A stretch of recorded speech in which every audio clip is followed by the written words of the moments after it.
ബലരാമനും ചന്ദ്രയും എത്തിയാലുടൻ നിങ്ങളുടെ കല്യാണത്തിന് തീരുമാനമാവും.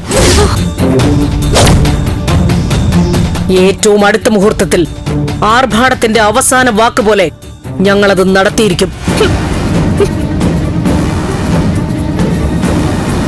മീരവാ.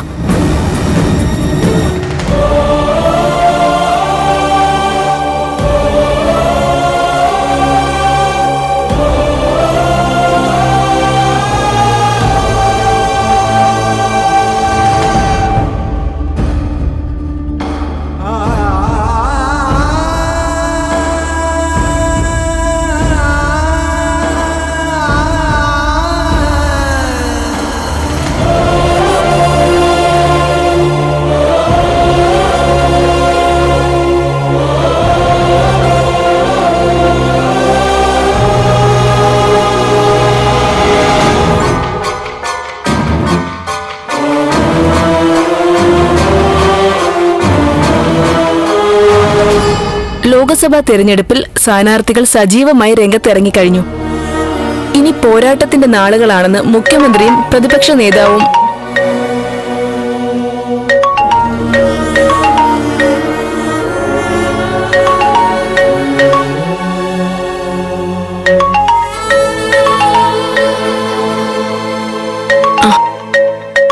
നന്ദനെ വിളിക്കുന്നേ.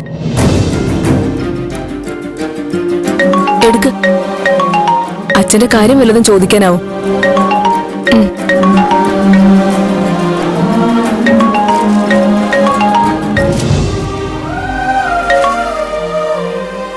ഹലോ ദേവി, ഫോൺ കട്ട് ചെയ്യരുത്. എനിക്ക് പറയാനുള്ള മുഴുവൻ കേൾക്കണം. ആ, ഞാൻ അച്ഛന്റെ റൂമിലുണ്ട്. എനിക്ക് പറയാനുള്ള ഒന്ന് കേക്ക്. പറഞ്ഞോളൂ. ദേവി, എന്നെ തെറ്റിദ്ധരിക്കരുത്. അന്ന് എസ്റ്റേറ്റിൽ യൂണിയൻ മീറ്റിംഗിന് തന്നെ ഞാൻ പോയേ. ഗസ്റ്റ് ഹൗസിൽ പോയത് ജസ്റ്റ് ഒന്ന് ഫ്രഷ് ആവാനാ. ആ, രാവിലത്തെ ട്രീറ്റ്മെന്റിന് പോയിട്ട് വന്നു. ആഹാരം ഇപ്പൊ കൊടുത്തതേ ഉള്ളൂ. തിരുവനന്തപുരം ജില്ലയിൽ 27,70,000. സത്യമായിട്ടും മീര അവിടെ ഉണ്ടെന്ന് എനിക്ക് അറിയില്ലായിരുന്നു. അതില് 14,59,000. ഇല്ല, ഡോക്ടർ വന്നിട്ടില്ല. ഇപ്പൊ അച്ഛന് നല്ല മാറ്റമുണ്ട്. ഇനി അരമണിക്കൂർ കഴിഞ്ഞ് അച്ഛനെ വീണ്ടും അങ്ങോട്ട് കൊണ്ടുപോകണമെന്ന ഡോക്ടർ പറഞ്ഞത്. ദേവി, എന്തൊക്കെയാ നീ പറയുന്നേ? ഇതൊക്കെ രജനേച്ചി വിളിച്ചപ്പോ പറഞ്ഞതാ. ഞാൻ പറയുന്ന ഒന്ന് കേക്ക് പ്ലീസ്. ഇന്നലെ വൈകിട്ട് പുറത്തുനിന്ന് 1-2 ഡോക്ടേഴ്സ് വന്നിരുന്നു. ദേവി, വേറെ പ്രത്യേകിച്ച് വിശേഷമൊന്നുമില്ല. ആ, സാമൂഹ്യ മാധ്യമ പ്രചാരണം നിരീക്ഷിക്കാൻ പോലീസ്. ദേവി കട്ടിയല്ലേ?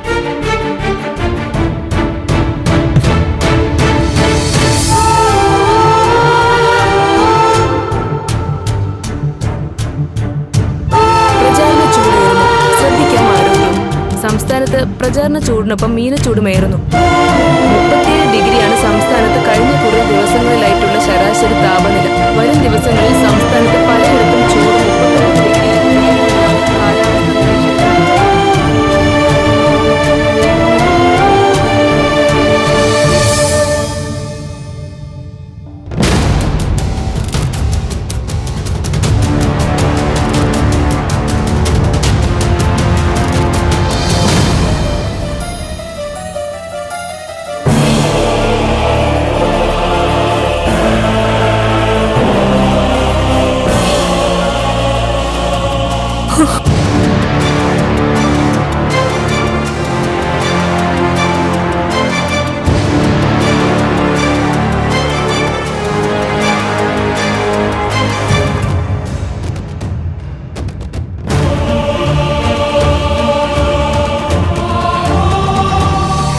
അപ്പൊ ശരി, ഞാൻ ഇറങ്ങട്ടെ. വേണ്ടെന്ന് ഞാൻ പറഞ്ഞ നിൽക്കുവോ? എനിക്കിവിടുന്ന് വിട്ടുപോകാൻ തോന്നിയിട്ടല്ലോ. ഒന്ന് മനസ്സിലാക്ക്.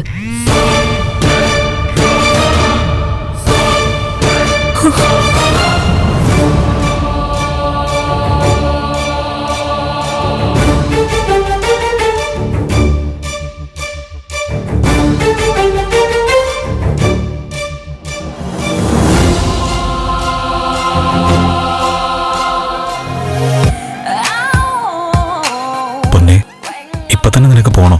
എന്റെ മൂഡ് മാറ്റല്ലേടാ. വരുമ്പോഴും ഞാൻ പറഞ്ഞതല്ലേ, നൈറ്റ് ഡ്യൂട്ടി എന്ന് പറഞ്ഞ ചാടിയത്. രാവിലെ അങ്ങ് ചെന്ന് കയറിയില്ലെങ്കിൽ ഏട്ടന്റെ അമ്മ അത് കേസാക്കും. നീ പോയാ ഞാൻ ആകെ ഡെസ്പാവും. വിളിച്ച് എന്തെങ്കിലും കള്ളം പറയുന്നേ. ഇന്നൊരു ദിവസം കൂടി നമുക്ക് അടിച്ചു പൊളിക്കാം. അയ്യോടെ മോനെ, അത് നടക്കില്ല. എനിക്കിപ്പൊ തന്നെ പോയേ പറ്റൂ. ലൈഫ് വെച്ച് കളിക്കാൻ പറ്റില്ല ചക്കരെ. ശരി, വേണ്ടെങ്കിൽ വേണ്ട, പൊയ്ക്കോ.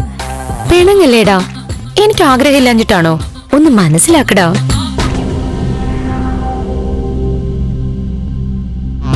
പോട്ടെ, ഞാൻ വിളിക്കാം. Okay, take care.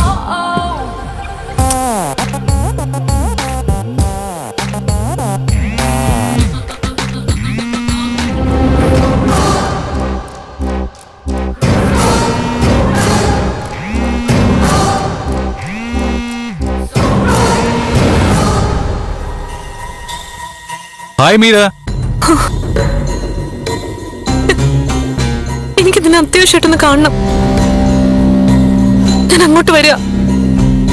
നടന്നതൊക്കെ പെണ്ണിന് മനസ്സിലായിട്ടുണ്ട്. അതാണ് പെട്ടെന്ന് കാണണമെന്ന് പറയുന്നത്. ഞാൻ ഇറങ്ങുക. നിന്നെ ഇവിടെ കാണണം. എങ്ങോട്ടും പോയേക്കരുത്. അയ്യോ മീര, ഞാൻ ഫ്ലാറ്റിലില്ല. ഇല്ലേ? എവിടെയാ നീ? ഞാൻ ലൊക്കേഷനില്ല. ലൊക്കേഷനിലോ? ഇന്നും കൂടെ ഷൂട്ടില്ല, ഫ്രീ ആണെന്നല്ലേ നീ എന്നോട് പറഞ്ഞേ? പറഞ്ഞത് ശരിയാ, അവർക്കൊരു അബദ്ധം പറ്റിയതാ. 2 സീനും കൂടെ എടുക്കാനുണ്ടായിരുന്നു. ഇന്നിപ്പോ ഫ്രീ ആയിരുന്നുകൊണ്ട് വിളിച്ചപ്പോ ഞാനിങ്ങ് പോന്നു. എന്തെങ്കിലും എമർജൻസി ഉണ്ടെന്ന് പറഞ്ഞു വാ. എനിക്ക് നിന്നോട് അത്യാവശ്യമായിട്ട് സംസാരിച്ചേ പറ്റൂ. പറ്റില്ല മീര, ഇന്നത് ഷൂട്ട് ചെയ്തില്ല. എന്റെ തലയിലിരിക്കുന്നേ അത്. അല്ല, എന്താ പ്രശ്നം? നിനക്കൊന്നും അറിയണ്ടല്ലോ. തക്ക സമയത്ത് നീ ഇവിടുന്ന് രക്ഷപ്പെട്ട് കളഞ്ഞതാ പ്രശ്നമായത്. നീ കാര്യം പറയേ. അവിടെ കൂടിയ കുറെ നാട്ടുകാരെ അലവലാദികള് നന്ദനെ കൊണ്ട് എന്നെ താലി ഇട്ടിച്ചു.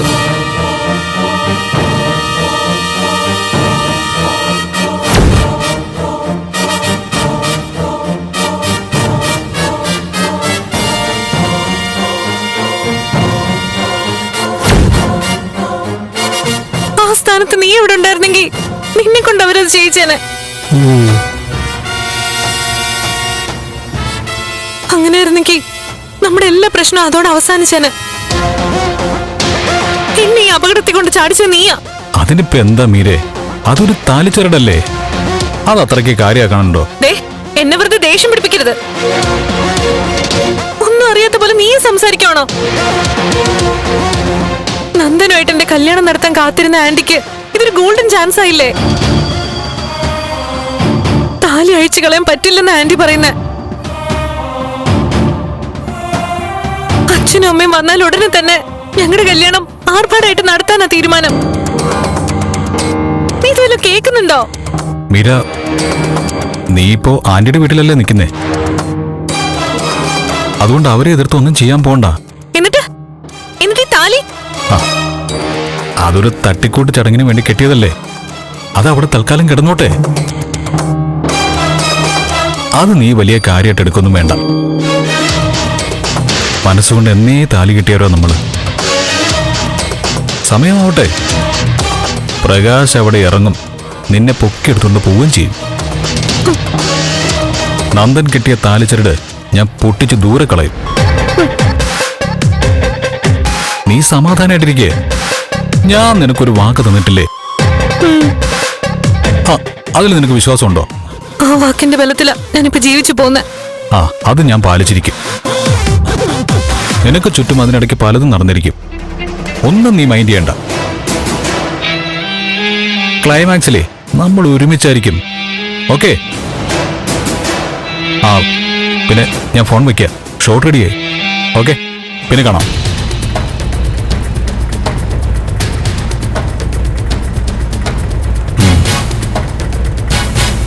ഇതൊരു പിടിവള്ളിയാ. ഇതിന്റെ പേരിൽ പാതിയെ ഇവളെ ഒഴിവാക്കണം.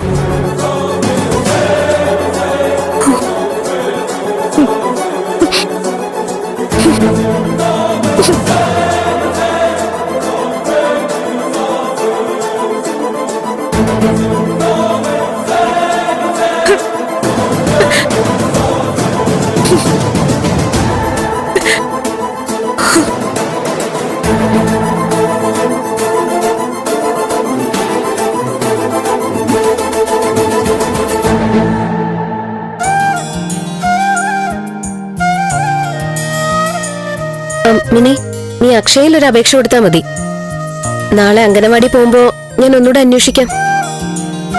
ശരി. മുരളേട്ടൻ എവിടെ പോവാ? അറിഞ്ഞിപ്പോ എന്തോണം? എന്തിനാ മുരളേട്ടൻ എങ്ങനെ ചൂടാവുന്നേ? എവിടെ പോകുന്നു ചോദിച്ചല്ലേ ഉള്ളൂ. ദൂരെ എവിടെയോ പോവാണെന്ന് തോന്നി, അതുകൊണ്ടാ ചോദിച്ചേ. മുരളേട്ടാ ഒന്ന് പറഞ്ഞിട്ട് പോ മുരളേട്ടാ. ഞാൻ പലയിടത്തും പോകും, അതെല്ലാം നിന്നോട് പറയണമെന്നുണ്ടോ? ദൂരെ എവിടെയെങ്കിലും പോവാണെങ്കിൽ അത് ഞാനും കൂടെ അറിയണ്ടേ? ഭാര്യയും ഭർത്താവും ആവുമ്പോ അങ്ങനെയൊക്കെയല്ലേ വേണ്ടേ? അങ്ങനെ നിയമമൊന്നുമില്ലല്ലോ. മുരളേട്ടൻ എവിടെ പോയതാണെന്ന് അമ്മ ചോദിച്ചാ എനിക്ക് പറയാൻ ഒരു മറുപടി വേണ്ടേ? അതുകൊണ്ട് ചോദിച്ചതാ. അല്ല, തലയണ മന്ത്രമോദി വശത്താക്കി വെച്ചേക്കാണല്ലോ. അപ്പോ അറിയാൻ വയ്യെന്ന് പറയുന്നത് ശരിയല്ലല്ലോ.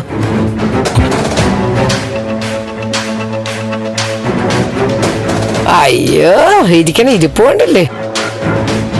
താൻ എന്തിനാണ് ഇവിടെ കുറ്റടിച്ച പോലെ ഇരിക്കുന്നത്? എങ്ങോട്ടല്ലേ ഇറങ്ങി പൊക്കൂടെ? നിനക്ക് കല്യാണമൊക്കെ കഴിഞ്ഞോ? ഈശ്വര, ഇയാളും ഈ കാര്യം അറിഞ്ഞോ? അല്ല, എന്നാണ് പ്രസവം? കല്യാണം കഴിഞ്ഞ ഉടനെ അങ്ങ് പ്രസവിക്കല്ലേ? അപ്പൊ പിന്നെ എത്ര ദിവസം വേണ്ടി വരും പ്രസവിക്കാൻ? താന് നേരിട്ട് പോയേ.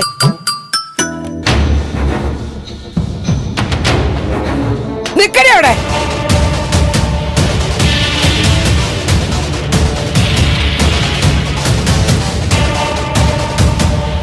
നീ എന്താണ് എന്നെ കണ്ടപ്പോ അങ്ങോട്ട് ഓടിയത്? ദേ, ആ വട്ടം വരെ കാര്യങ്ങൾ അറിഞ്ഞു, എന്നിട്ട് ഞാൻ അറിഞ്ഞിട്ടില്ല. എല്ലാം നീ എന്നോട് അങ്ങ് മറച്ചു വെക്കുമല്ലേ? അമ്മ എന്താ ഉദ്ദേശിക്കുന്നതെന്ന് തുറന്നു പറ, എന്നാലല്ലേ അറിയാൻ പറ്റൂ.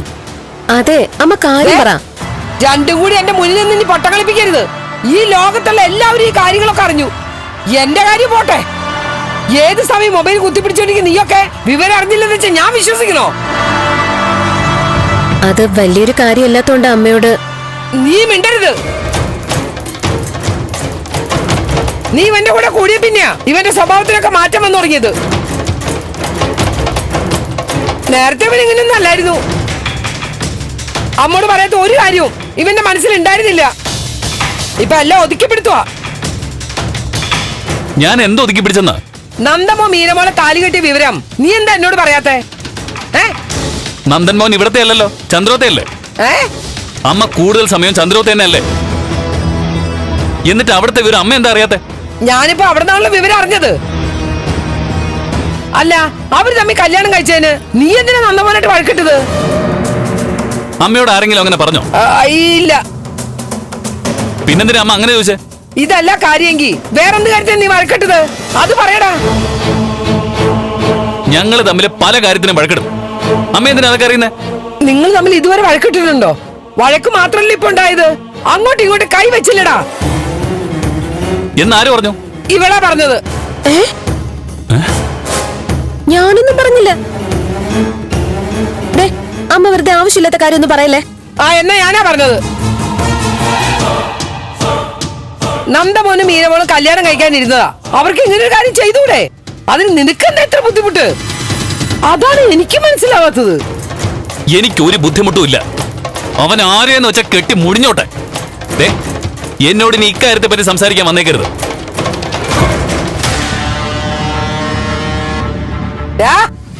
നീ ഇപ്പൊ പൊക്കോ. ഇവിടെ നടന്ന എന്താണെന്ന് നിന്നെ കൊണ്ട് ഞാൻ പറയിപ്പിച്ചോളാം. അത് നീ മനസ്സിൽ വെച്ചോ. ടാറ്റാ. ഓ, കല്യാണ തിരക്കല്ലേ?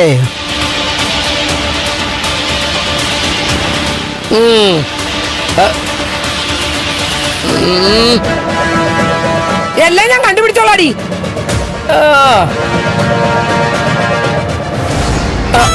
സുലോചനെ, നമുക്കൊരു സവാരി പോകാം, വരൂ. ഈ വണ്ടിയിലങ്ങാൻ തൊട്ടാ തന്റെ കയ്യെ വെട്ടും, നോക്കിക്കോ.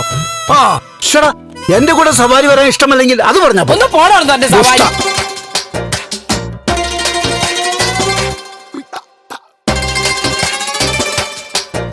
എന്റെ ഭഗവാനെ, നമ്മുടെ ജീവിതം ഇങ്ങനെ ചെടി നനച്ചും പാത്രം കഴുകിയും തുണി നനയ്ക്കാനും ഒക്കെ ആണല്ലോ വിധി. എന്തൊരു നല്ല കാലം വരുമോ എന്തോ. എന്നാലും നന്ദകുഞ്ഞ് പണിയൊപ്പിച്ച് കളഞ്ഞല്ലോടി. ഇത്രക്ക് ക്ഷമയില്ലാതായി പോയോ? കല്യാണം കഴിയുന്നവരെ കാത്തു നിൽക്കാൻ മേലാണ്ടായോ? ഇതൊക്കെ ഇപ്പോഴത്തെ പിള്ളേരുടെ ഒരു രീതിയാ. നീ ഇതൊക്കെ കാണാത്തോണ്ടാ ഇത്രക്ക് പുതുമയായിട്ട് തോന്നണത്. നാട്ടുകാർക്ക് അതറിയില്ലല്ലോ. അതല്ലേ രണ്ടിനെയും കൂടെ കൈയോടെ പിടിച്ച് കെട്ടിച്ചത്. എടി, കെട്ടിച്ചെങ്കിൽ എന്താ? എന്തായാലും നന്ദമോൻ കെട്ടാൻ പോകുന്ന പെണ്ണല്ലേ, പിന്നെന്താ കുഴപ്പം? എല്ലാരും അറിഞ്ഞ് നാറ്റക്കേസായോ? ചന്ദ്രോത്തുകാർക്ക് നാണക്കേടുവായി.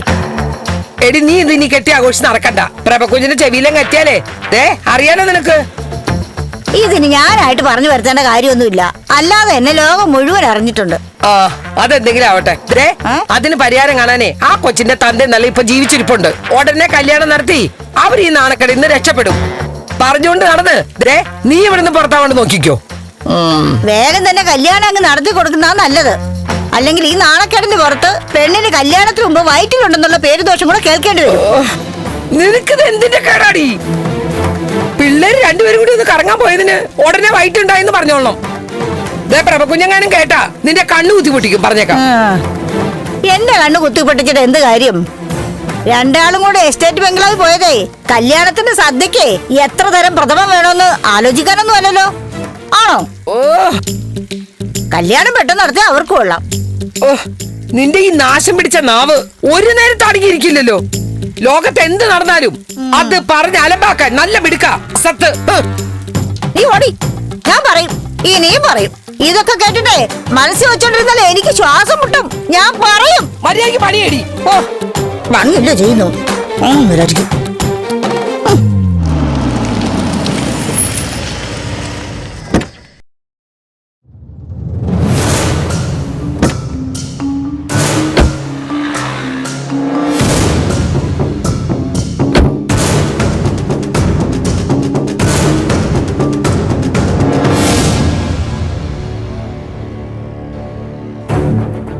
ഹരിയേട്ടൻ ഇത് എപ്പോ വന്നു? ജാനകി ഒന്നും പറഞ്ഞില്ലല്ലോ. എന്തൊക്കെയാ പ്രഭ ഇവിടെ നടക്കുന്നത്?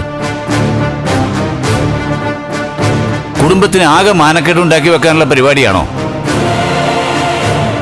ഇനി നമ്മൾ എങ്ങനെ ആളുകളുടെ മുഖത്ത് നോക്കും? അത് ഹരിയേട്ട പറ്റിപ്പോയില്ലേ?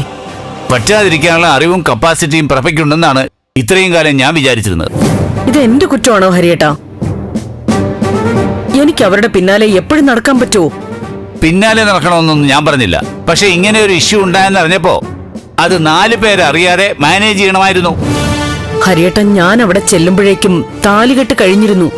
പ്രഭ, പ്ലീസ് ഡോണ്ട് ടോക്ക് നോൺസെൻസ്.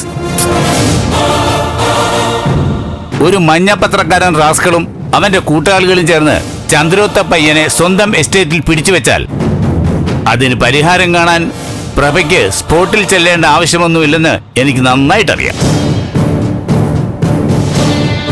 എല്ലാം കൈവിട്ടുപോയി എന്ന് പറഞ്ഞ് വിഷമിച്ചു നിൽക്കുന്ന ചന്ദ്രോത്ത വീട്ടമ്മയുടെ ഈ ഭാവം പ്രഭയ്ക്ക് ഒരിക്കലും ഇണങ്ങില്ല.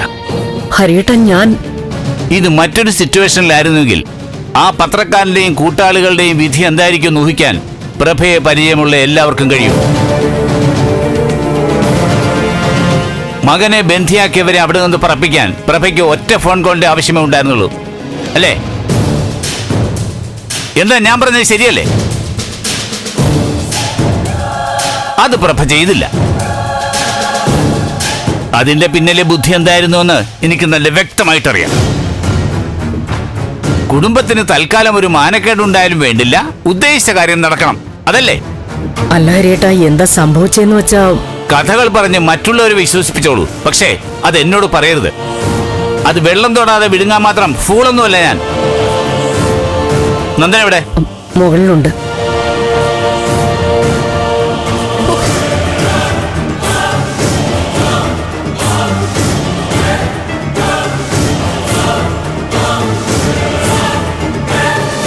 കേട്ടില്ലേ? നമ്മുടെ കുടുംബത്തിലെ ആണുങ്ങളുടെ എല്ലാം ആറ്റിറ്റ്യൂഡ് ഇതാണ്. ഈ താലികെട്ട് താൻ മനഃപൂർവ്വം പ്ലാൻ ചെയ്തതാണെന്ന് പറഞ്ഞില്ലെന്നേ ഉള്ളൂ. അങ്ങനെ തോന്നിയോ? തോന്നും.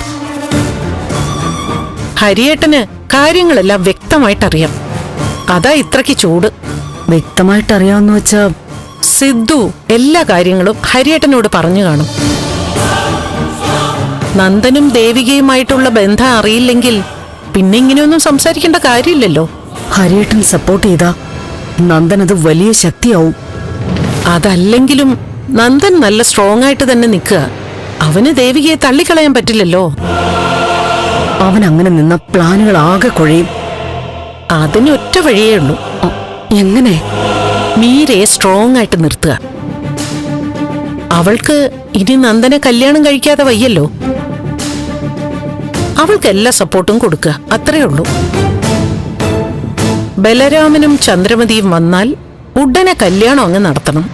ഇങ്ങനെയൊക്കെ സംഭവിച്ചതുകൊണ്ട് കല്യാണത്തിൽ നിന്ന് അവര് പിന്മാറുമെന്ന എന്റെ പേടി. ഹേ, അതൊരിക്കലും ഉണ്ടാവില്ല. ഇങ്ങനെയൊക്കെ സംഭവിച്ചതിന്റെ കാരണക്കാരി മീരയല്ലേ? പ്രഭയ്ക്കാ ഇഷ്ടക്കേട് ഉണ്ടാവേണ്ടത്. അവൾ ഒരിക്കലും എതിർത്ത് ഒരു വാക്കുപോലും പറയില്ല. താൻ ധൈര്യമായിട്ടിരിക്കടോ. വാ. എന്ത് സിറ്റുവേഷൻ ഉണ്ടായാലും നീ അവളുടെ കഴുത്തിൽ താലി കെട്ടരുതായിരുന്നു. ഞാൻ അവിടെ തീർത്ത് ഒറ്റപ്പെട്ടു പോയില്ല അങ്കിളെ. മീരെങ്കിലും കട്ടയ്ക്ക് കൂടെ ഉണ്ടായിരുന്നെങ്കിൽ എനിക്ക് പറഞ്ഞു നിൽക്കാമായിരുന്നു. എവിടാ നിൽക്കുന്നതെന്ന് പോലും അറിയാൻ വയ്യാത്ത ബോധക്കേടിലായിരുന്നു അവള്. ഞാൻ പറയുന്ന അവള് കേക്കണ്ടേ? നിനക്കപ്പോ പോലീസിനെ വിളിക്കായിരുന്നില്ലേ? അവരതാ ചെയ്തേ. സ്റ്റേഷനിൽ ആളില്ലെന്നാ പറഞ്ഞേ. അതൊക്കെ ആ ഫ്രോഡുകളുടെ ട്രിക്കല്ലേ?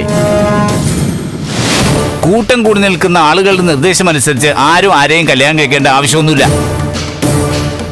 അങ്ങനെ നിർബന്ധിച്ച് കല്യാണം കഴിപ്പിക്കാനുള്ള അധികാരം ഇവിടെ ആർക്കുമില്ല. അത് ഒഫൻസ് അല്ലേടാ. ഇതൊക്കെ ആ സമയത്ത് അവരോട് എനിക്ക് പറയാൻ പറ്റുമോ? പറഞ്ഞാൽ തന്നെ അവർ കേക്കോ? നിനക്ക് ദേവികയുടെ കാര്യം പറയാറുന്നില്ലേ? അവളുടെ ഭർത്താവല്ലേടാ നീ? വേറെ കല്യാണം കഴിച്ചതാണ് എന്നുമല്ല ഞാൻ പറഞ്ഞിരുന്നെങ്കിൽ അവരെല്ലാം കൂടി എന്നെ അടിച്ച് ശരിയാക്കിയാനെ. വെളിവില്ലാത്ത അവസ്ഥയിലായ മീരം കൊണ്ട് നിൽക്കുന്ന ഞാൻ അവരെ അനുസരിക്കാൻ നിവൃത്തി ഉണ്ടായിരുന്നുള്ളൂ.